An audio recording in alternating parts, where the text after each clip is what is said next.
¿Cómo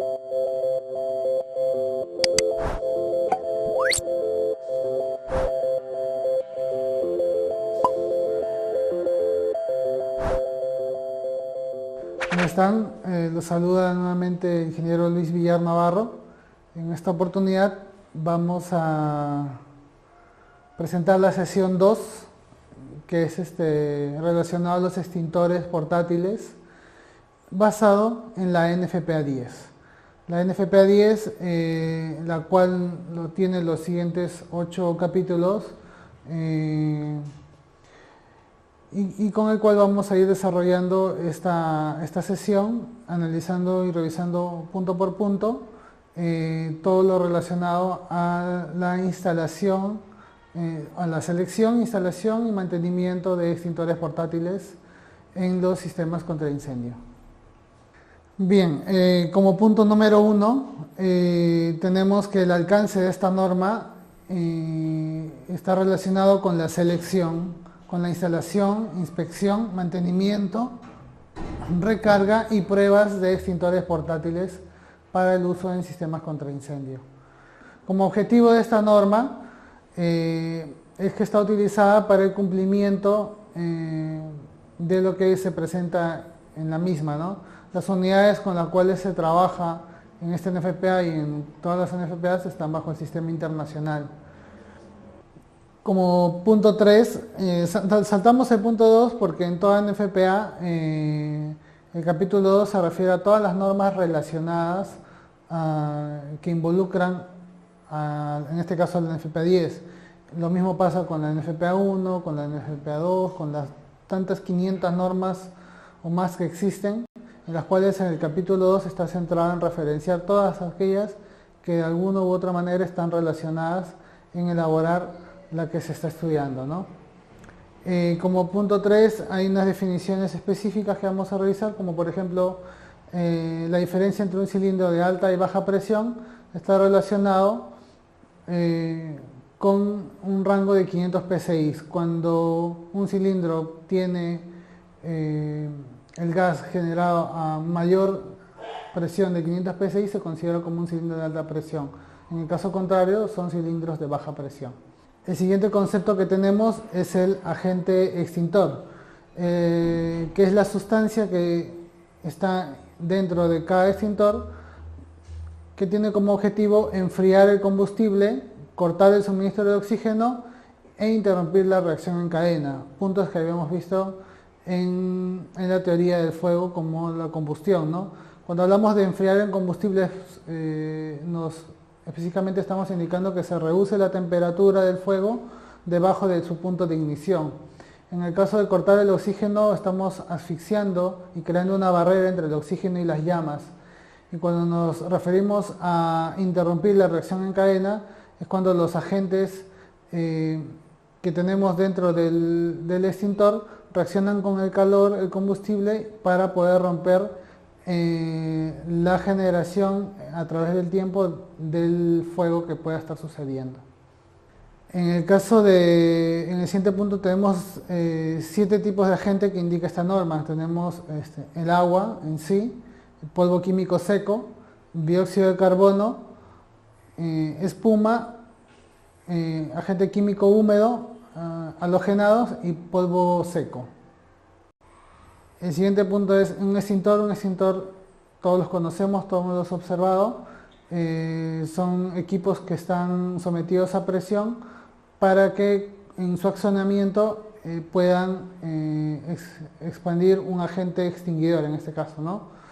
Y acá notamos las partes que pueden observar en un extintor, como son la válvula en la cual se hace el accionamiento, tenemos una manguera, una boquilla para algunos tipos, en otros casos son unas toberas un poco más grandes, el cilindro en sí, el agente extintor dentro de él y en algunos casos un gas que le otorga presión al agente. Como punto número 4 o capítulo 4, requerimientos generales, se requiere que todo extintor esté listado y rotulado, en los cuales para el caso específico de los que se refiere la NFPA, como norma que solicita que tengan que tener un listado de una empresa que garantice la operatividad de los equipos. Para los distintos agentes que existen, tenemos que, por ejemplo, para el CO2 tiene que cumplir con UL 54, que es el certificado que debe venir con el extintor o indicado en el extintor, que nos garantiza que ha sido sometido a las pruebas de desempeño para su uso, ¿no? Igual, ¿no? Para el PQS tenemos el UL 299, para un extintor tipo H2O, el UL 626, para un extintor con tipo ALON, el ULC, que es un UL canadiense, con el S512, para el espuma, el S554, y para un halocarbonado, un UL 2129. Todas igual también deben llevar el UL 701, que es la certificación que han pasado una prueba de fuego, ¿no? Que han podido extinguir el evento para el cual han sido fabricados. En el caso del rotulado, todos los extintores deben tener una identificación en las cuales nosotros podamos comprobar o tener la certeza de que están cumpliendo con un mínimo rango de calidad, ¿no? En este etiquetado debemos de tener la posibilidad de poder identificar la entidad que ha listado a este equipo, la categoría del producto, la clasificación del extintor y las normas de prueba de fuego, ¿no? Como podemos ver en esta pequeña gráfica, tenemos en el caso de identificación o identidad tenemos el UL. En el caso de categoría del producto tenemos un producto que está clasificado, que es un agente químico seco para extinguidor. En su clasificación tenemos, por ejemplo, aquí los rangos antes de las letras, el 10A, B y C, que lo vamos a ver más adelante, que se refieren a las clases de fuego. Y en el caso del punto 4, que es normas de prueba de fuego, que habíamos visto en la presentación anterior, que era el UL 711, esta misma también se encuentra en la tercera línea de la etiqueta que estamos mostrando, ¿no? En la identificación de los contenidos, cada extintor debe tener una etiqueta que cuente con los siguientes puntos que mencionamos: el nombre del producto, el listado de identificación de materiales peligrosos, el listado de materiales peligrosos por encima del 1% del contenido, el listado de producto químico siempre y cuando esté en 5% por encima del contenido, el informe de lo que es peligroso según el MCDS, que es el MCDS, es la hoja de seguridad de cada producto. Realmente cuando uno instala estos productos, el agente revisor o la persona que va a recibir nuestros equipos nos va a pedir el MCDS de cada producto, pues en ellas se garantiza que todas las normas que está cumpliendo el equipo, ¿no? Y bueno, y los datos del fabricante o el proveedor o el distribuidor representante de la marca del equipo. ¿Cuándo se denomina un extintor obsoleto? Cuando cumple alguno de estos indicadores, ¿no? El ácido tiene su componente ácido sódico, espuma química, líquido vaporizador, CO2 con cartucho de metal, los que son de espuma con casco de fibra de vidrio, y aquellos extintores con clasificación 4B, 6B, 8B, 12B y 16B. Los equipos que encontremos con estas condiciones deben ser retirados de la instalación, pues ya están en etapa de obsolescencia según lo que nos indica la norma. Muy a pesar de que estén con el mantenimiento al día, con las pruebas, ya son equipos que actualmente han sido descartados para el uso de protección de la vida, ¿no? En selección de extintores, la selección debe cumplir con el siguiente criterio. Situándonos en un nivel, tenemos que ubicar cuál es el ambiente de mayor probabilidad de incendio, cuál puede ser el tamaño al cual se exponga ese riesgo, cuál es el riesgo en sí que se está ubicando en ese punto, si es que hay equipos eléctricos alrededor de ese punto, y las condiciones de temperatura del ambiente. Con estos 5 puntos tenemos que siempre reconocer, antes de poder tener comenzar a aplicar el criterio de selección de equipos. Los extintores no hay que recordar que son como son una línea de defensa para fuegos de tamaño limitado, ¿no? Y bien claro nos dice esta NFPA que así nosotros tengamos rociadores o tengamos cualquier tipo de protección contra incendios, siempre debemos de proteger la edificación con extintores. En el siguiente punto, en el punto 5.2, tenemos lo que es clasificación de incendios. NFPA 10 nos indican 5 tipos de clasificación. Tenemos la primera, que es incendios clase A, que están relacionados a combustibles comunes, como son la madera, la tela, el papel, plásticos, caucho. Tiene la simbología que es este pictograma, un triángulo verde con la letra A, en clase fuego A, y un pictograma actualizado donde muestra un tacho de basura con una madera quemándose al costado. Como siguiente punto tenemos los incendios clase B, representados por un cuadro rojo con la letra B y un galón. El pictograma actualizado es un galón que está direccionado a apagar un líquido flameante, ¿no?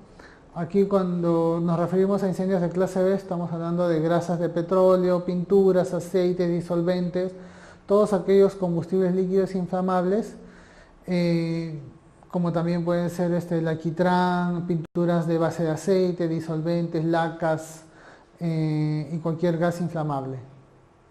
El siguiente tipo de clasificación que tenemos es la clase C, que está referido a todos los equipos eléctricos energizados. Están representados, los pictogramas son un círculo azul con la letra C o como se muestra en el cuadrito negro, un enchufe que se está conectando a una toma que se está incendiando, ¿no?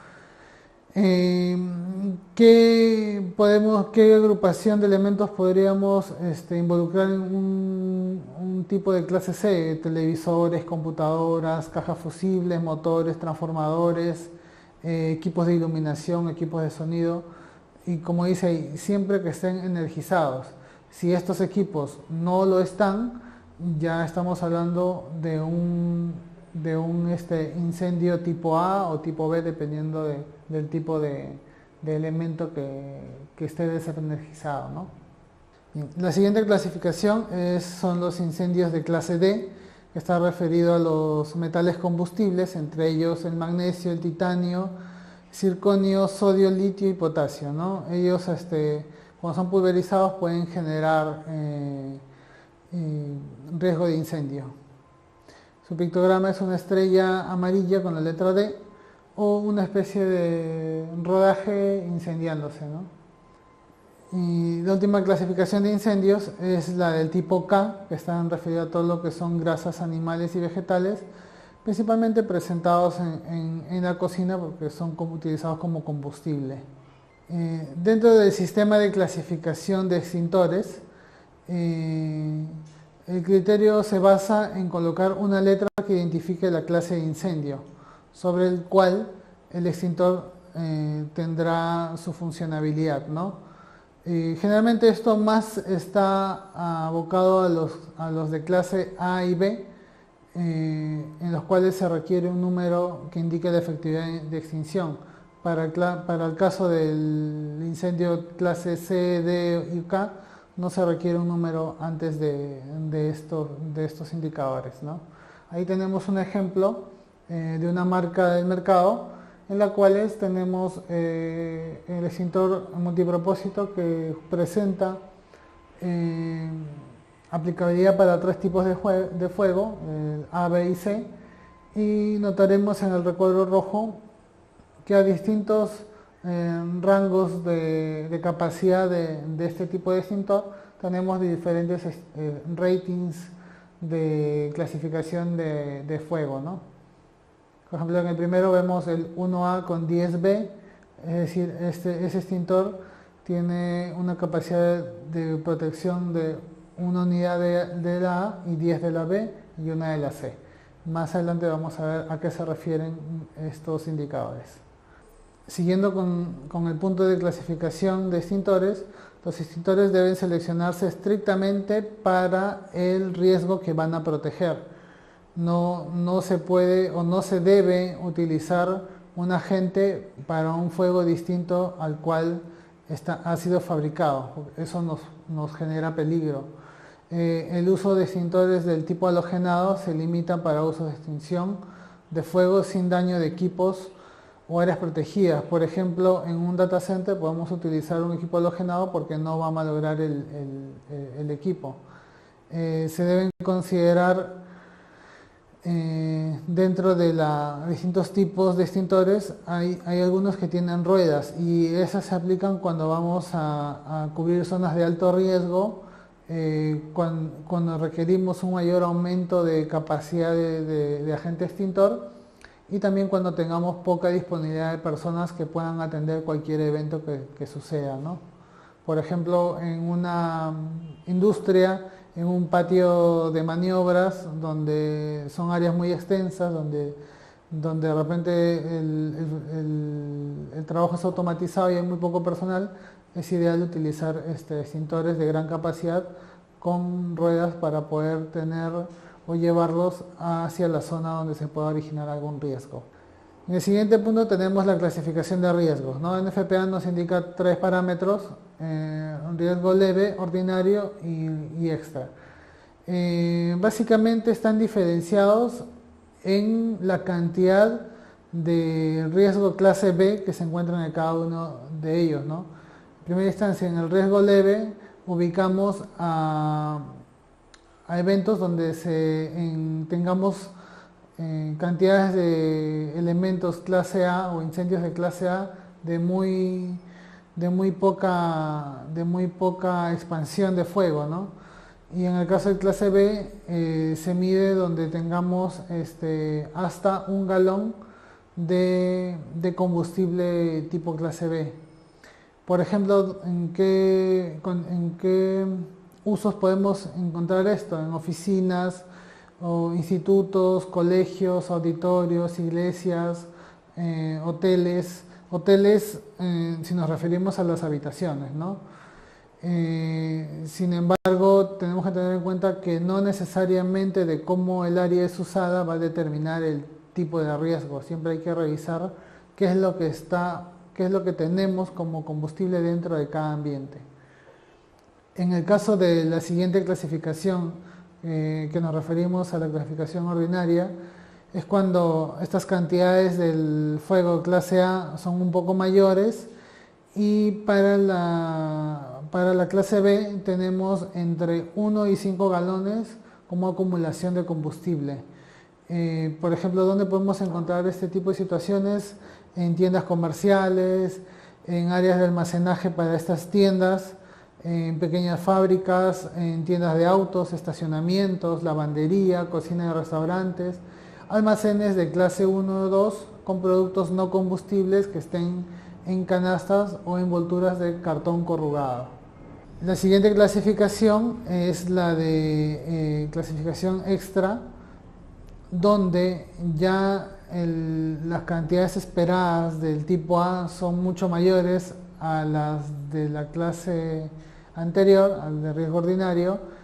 Esto es muy subjetivo porque ya se tiende un poco más a apreciación, pero en el caso del tipo B, sí o sí tenemos que identificar que tenemos mayor una cantidad superior a los 5 galones en combustibilidad, ¿no?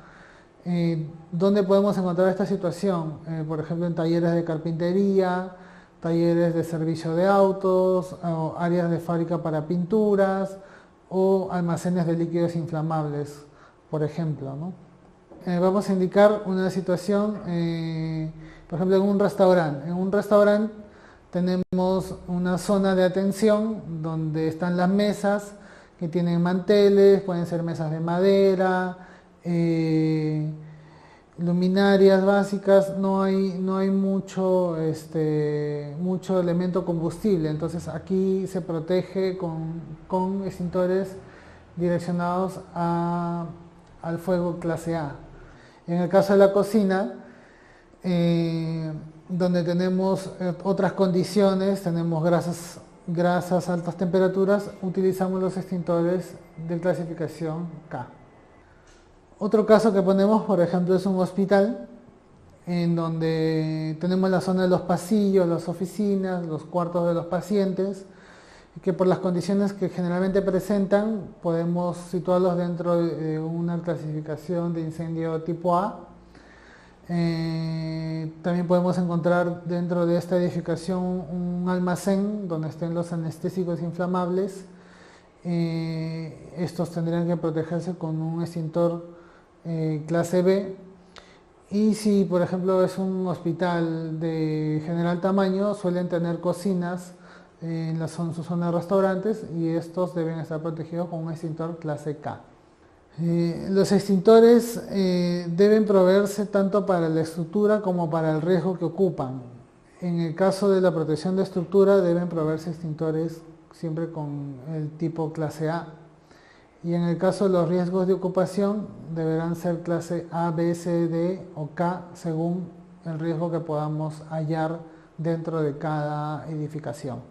NFPA nos pone un punto de selección de riesgos específicos, por ejemplo, incendios en clase B.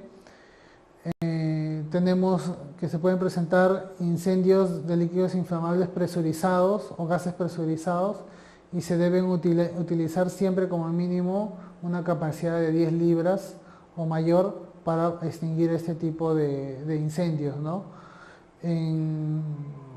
Para estos extintores, generalmente en clase B, lo que se hace es, para hacer la prueba de su capacidad de poder extinguir este incendio, sobre una fosa de 1/4 de pulgada, más o menos, que son 6-7 milímetros, se echa el combustible y se prueba que el extintor sea capaz de poder apagarlo, ¿no? Otro clasificación de riesgos específicos es cuando tenemos incendios tridimensionales, que se refieren a cuando tenemos, como vemos acá en la gráfica, un combustible que se derrama y el fuego se va a ir avanzando según el movimiento que vaya a tener este volumen del combustible. A esto le llamamos un fuego tridimensional. Y NFPA nos solicita que mínimo tengamos un extintor de una capacidad mayor a 10 libras, o que su descarga tenga un ratio de 1 libra por segundo de protección. Otro tipo son los incendios de solventes polares, donde no debe utilizarse rociadores tipo AFFF o FFP, que son rociadores de un tipo de espuma, ya que para estos solventes son solubles al agua. Entre solventes polares podemos mencionar alcoholes, acetona, éteres, ¿no? En el caso de incendios de obstáculos, la selección debe considerar que el agente extintor contenga espuma o múltiples agentes clase B, para suprimir por lo menos 10 libras o más de capacidad como agente extintor. En los incendios clase K se redunda aquí en FPA, porque los extintores deben estar estrictamente marcados con la clasificación para el uso al cual se está atendiendo, ¿no? En incendios en equipos electrógenos, como se mencionó en la clasificación de fuegos, estas pertenecen a la clase C y se refieren a los equipos netamente energizados. Cuando un equipo está energizado, su clasificación va desde el tipo C, riesgo eléctrico. En caso no lo estén, el tratamiento sería como un fuego clase A o clase B. Tenemos también incendios en áreas oxidantes o incendios de metal combustible, ¿no? Cada uno, en el caso de los oxidantes, se deben instalar extintores del tipo de agua, no el de los químicos secos, para áreas que, por ejemplo, tengan oxidantes como químicos para piscinas, ¿no? Y en el punto de metal combustible, los extintores deben estar rotulados como clase D, para que sean compatibles con el metal a proteger. En el punto de instalación de extintores, los extintores deben mantenerse siempre cargados y en condición operable, no deben estar obstruidos ni ocultos a la vista, eso es muy importante. Si los tuvieran, debería la señalética indicarnos la ubicación de este extintor. Los extintores menor o igual a 40 libras deberán instalarse a no más de 1,53 m del suelo, y los extintores mayores a 40 libras no deberán estar a más de 1,07 m del suelo. Estos son los distancias mínimas de instalación que nos pide NFPA 10. Asimismo, deberían tal vez estar ubicados en gabinetes para su protección.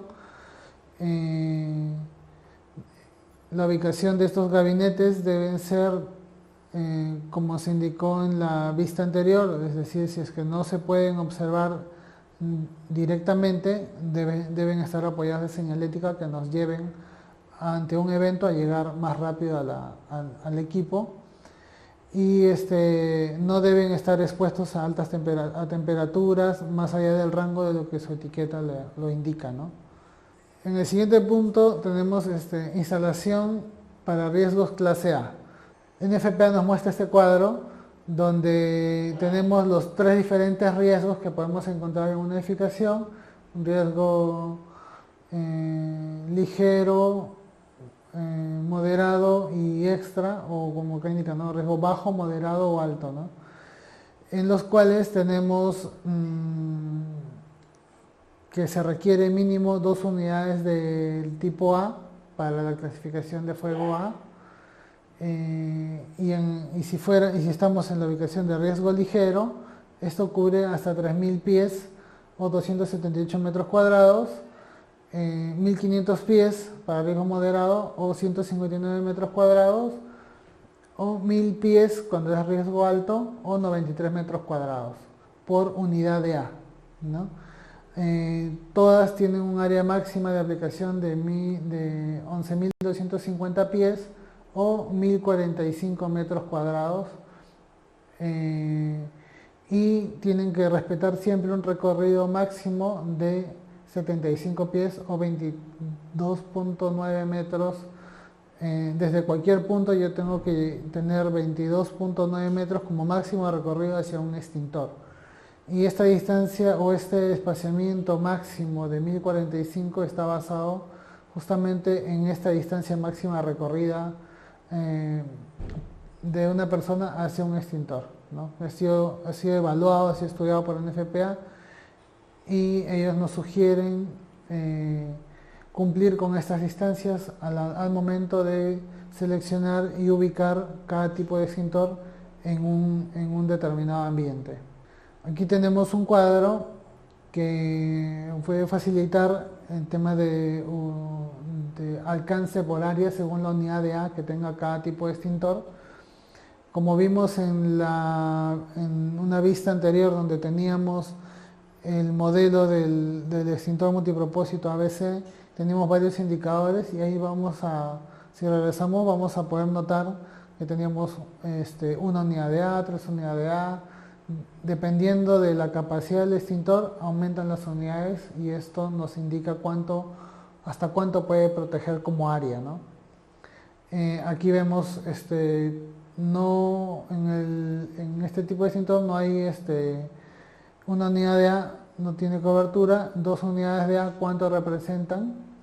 Y así llegamos hasta los 40 unidades de A. Es lo que normativamente como rango se tiene para listar en el caso de extintores que están direccionados a este tipo de incendio.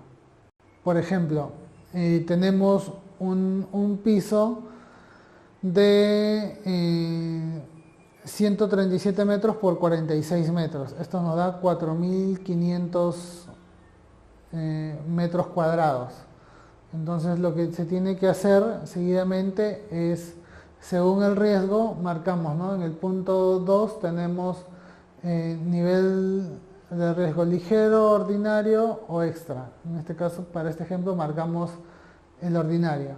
Al marcar el ordinario, sabemos que la clasificación del riesgo nos pide 2 unidades de A.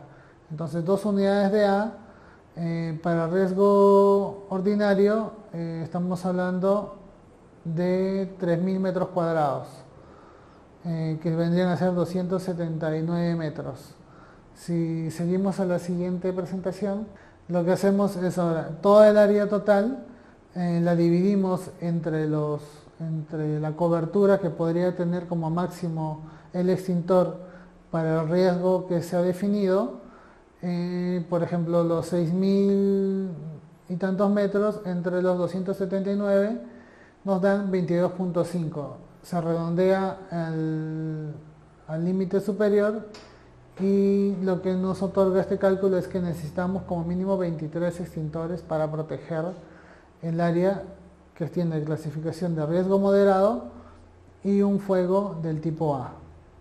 Y por ejemplo, si necesitamos hacer una reevaluación, porque una vez nosotros elegido, por ejemplo, los 23 extintores que determinamos en este cálculo, tenemos el plano, ubicamos los extintores, posiblemente hayan algunos que no cubran, ya sea en distancia o en cobertura, porque cada arquitectura es diferente, cada arquitectura que nos presenta cualquier edificación va a ser distinta y nos va a llevar a tener que reevaluar para poder respetar tanto la determinación como área y principalmente la determinación como recorrido hacia cada equipo, ¿no?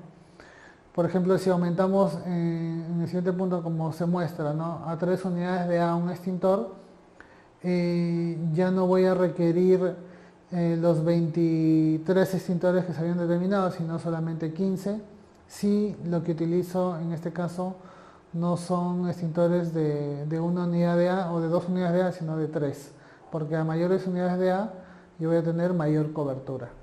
Para el caso de los extintores o de los riesgos clase B, tenemos un cuadro diferente donde cada unidad de B nos va a otorgar para cada riesgo distancias diferentes, ¿no? Por ejemplo, para el riesgo leve yo tengo extintores o de 5B o de 10B.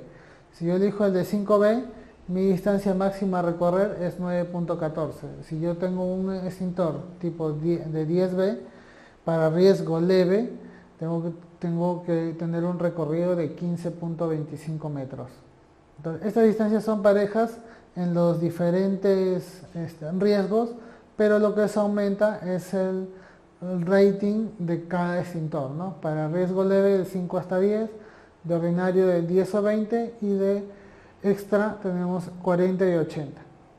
Si así existiesen equipos de mayor rango al 80, siempre la distancia máxima a recorrer va a ser 15.25 metros.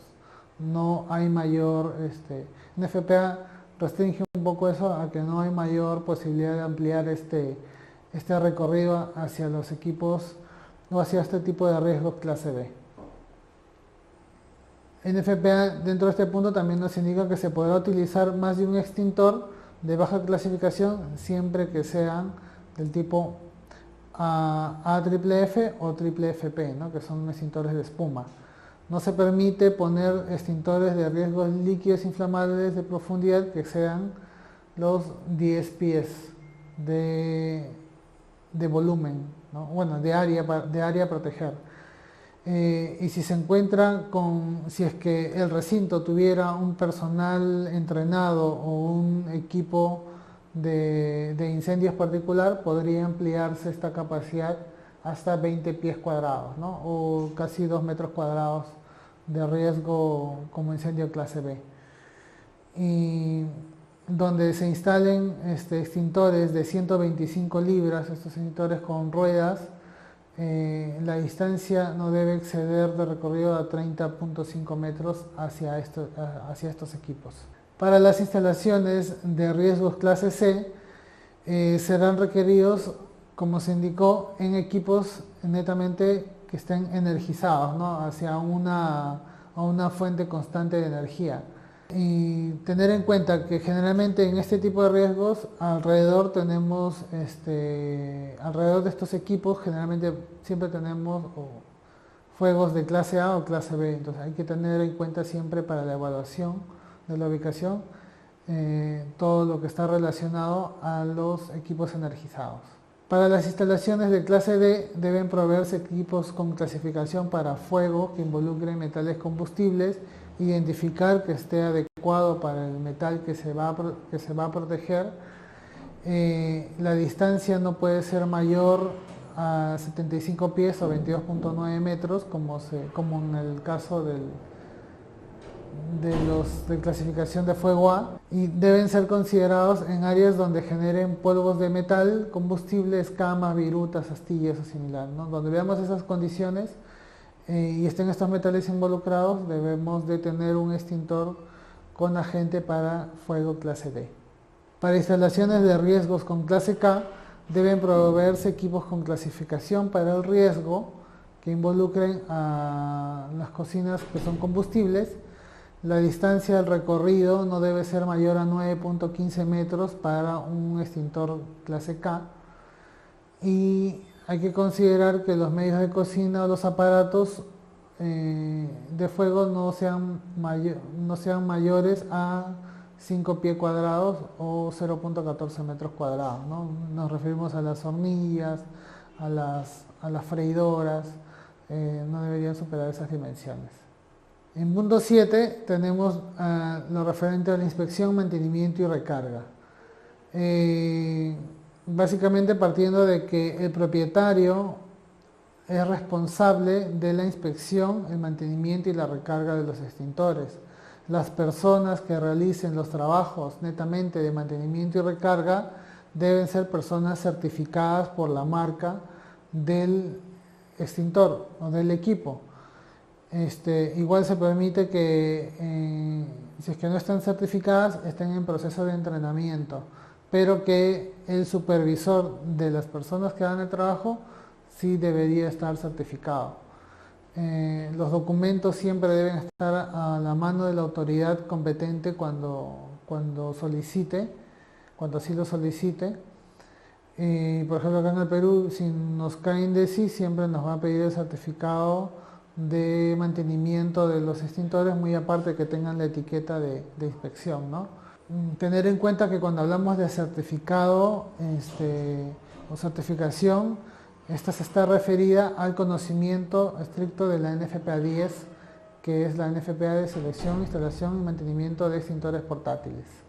En el punto de inspección de los extintores, por ejemplo, nos señala la NFPA que en los del tipo D deben inspeccionarse en un periodo no mayor a 31 días y por lo menos una vez al mes, ¿no?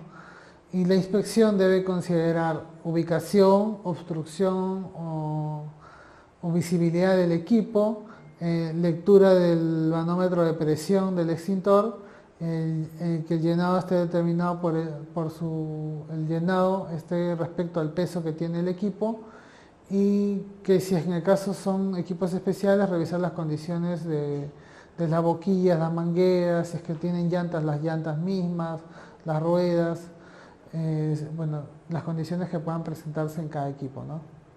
Si durante la inspección encontramos alguna deficiencia, esta debe tener una acción correctiva inmediata, porque estos equipos están seleccionados y utilizados para hacer la primera acción ante un evento de incendio. Entonces siempre tienen que estar funcionando, y si no es así, la acción tiene que ser inmediata. Para los extintores tipo PQS no recargables, de hallar alguna deficiencia, deben ser retirados, descargados o destruidos, o por último regresados al fabricante. Para los extintores del tipo halón no recargable, si se encuentra una deficiencia durante la inspección, también deben ser retirados y regresados al fabricante para poder recuperar el agente que tenemos dentro de ellos, ¿no? En el punto de mantenimiento de los extintores, tenemos esta tabla que nos indican los periodos, ¿no? Para los que son del tipo presurizado y anticongelante, un año o cada año tiene que haber el mantenimiento, la revisión interna. De toda esta lista, los que son de agua presurizada son hasta 5 años para su examen interno de cada equipo. Todos los demás son de 1 año. Siguiendo con el cuadro, tenemos los extintores de espuma, en los cuales el intervalo de evaluación debe ser anual. Tenemos los extintores de químico seco, químico húmedo, los cuales el periodo de revisión es 5 años. Y en el caso de los agentes halogenados y los polvos secos, el periodo de inspección interna es cada 6 años. Por ejemplo, si tenemos un extintor de espuma, en el mantenimiento nos podemos encontrar con 3 situaciones, ¿no? Por poner ejemplo, o que la fecha de carga está vencida, que los niveles bajos en el interior del extintor, o que tenemos que la condición del agente, si encontramos sedimentos dentro de él. Para los 3 casos, lo que tenemos que hacer es vaciar el cilindro, limpiar y recargar. Y otro ejemplo, en el caso del extintor de CO2, si tenemos peso inadecuado, el procedimiento correctivo es recargar con el peso adecuado. En el caso de que encontramos el sello roto o perdido, tenemos que ubicar, revisar si hay alguna fuga, recargar y reponer el sello del equipo. Seguidamente tenemos los agentes de extintor y recarga del mismo, ¿no? Cuando tenemos extintores tipo recargables, estos deben recargarse después de cualquier uso o cuando la necesidad lo indique por alguna inspección o servicio. La cantidad de recarga tiene que verificarse mediante el pesaje. Según el tipo de extintor, ya sea por presión almacenada o autoespelante, debe realizarse una prueba de fuga. No debe recargarse ningún extintor que esté con la fecha de prueba hidrostática caducada. Tener en cuenta esos puntos a evaluar desde el aspecto de recarga del agente extintor. Los equipos secos multipropósito no deben mezclarse con químicos secos de base alcalina, es lo que nos indica en FPA 10. Debe permitirse reusar agente químico siempre que se utilice un método cerrado de recuperación que evite la contaminación del agente. Generalmente lo que se hace es llevar el extintor a unos laboratorios que tienen unos recipientes totalmente cerrados donde se retire el agente para poder hacer el mantenimiento y luego recargarlo, ¿no? El manómetro debe ser usado siempre para confrontar la presión de la fuente reguladora y debe estar calibrada por lo menos anualmente. Y para la presurización de los cilindros debe utilizarse una fuente regulada a no más de 25 psi por encima de la presión de operación del equipo. En el siguiente punto, cuando nos referimos a los manómetros de presión, si es que tenemos que realizar el reemplazo, estos deben tener la presión de carga correctamente indicada, ¿no? Los manómetros de presión de reemplazo deben marcarse para el uso con el agente extintor de incendios. Estos también deben ser compatibles con el material del cuerpo de la válvula del agente del equipo de extinción, ¿no? Aquí no lo notamos bien, pero el manómetro siempre debe estar indicando en la posición de verde. Si está hacia su lado derecho, es un extintor que le falta recarga, y si está hacia el lado izquierdo en la flechita, estamos ante un extintor que puede estar sobrepresurizado. En FPA nos indica prohibición del uso de extintores en la situación de que no deben utilizarse para la extinción de un fuego diferente al cual está clasificado. No deben ser convertidos en un mantenimiento o en una recarga. No puedo yo a un extintor de PQS querer introducirle un agente diferente del cual fue fabricado, ¿no? No puedo meter espuma, no puedo meter CO2, porque cada uno tiene su condicionamiento y su fabricación en base a una clasificación, una certificación ya autorizada. Como punto 8 de la NFPA nos refieren a las pruebas hidrostáticas, ¿no? El personal, al igual que el mantenimiento de estas pruebas, tienen que estar certificados por alguna organización que esté aceptada por la autoridad competente. No se debe usar aire u otros gases como único medio de prueba. Tienen que ser purgados los equipos para poder evitar fallas, y las pruebas hidrostáticas deben incluir una inspección interna y externa del cilindro. Los indicadores de presión deben tener certificación con una exactitud de más o menos 0.5% del rango operativo. Los indicadores de presión deben poder tener una evaluación desde el 90 hasta el 110% de la presión de prueba. Los indicadores deben calibrarse cada 6 meses y los cilindros no deben estar secados luego de pruebas a no más de 66 grados centígrados, ¿no? Son los puntos a tener en cuenta durante las pruebas de los extintores. En esta tabla NFPA nos indica la frecuencia por la cual, dependiendo de cada tipo de extintor, debemos de tener la periodicidad para realizarlas, ¿no? ¿Cómo es el procedimiento de las pruebas? La presión de prueba de un cilindro debe mantenerse por lo menos por 30 segundos. Siempre va a comandar el uso del manual de instrucción de cada equipo cómo tenemos que realizar la prueba en sí de los extintores. Se deben retirar todos los sedimentos químicos o polvos que vamos a encontrar antes de realizar las pruebas a los extintores del tipo seco. Las pruebas en conjunto de mangueras deben mantenerse por lo menos por 1 minuto. Y las mangueras que pasan las pruebas hidrostáticas deben secarse completamente a no más de 66 grados centígrados. Por ejemplo, para las mangueras que se utilizan en extintores de clase tipo C, tenemos que recordar que, por ejemplo, que en la clasificación C está direccionada a los riesgos eléctricos o equipos que estén con energía.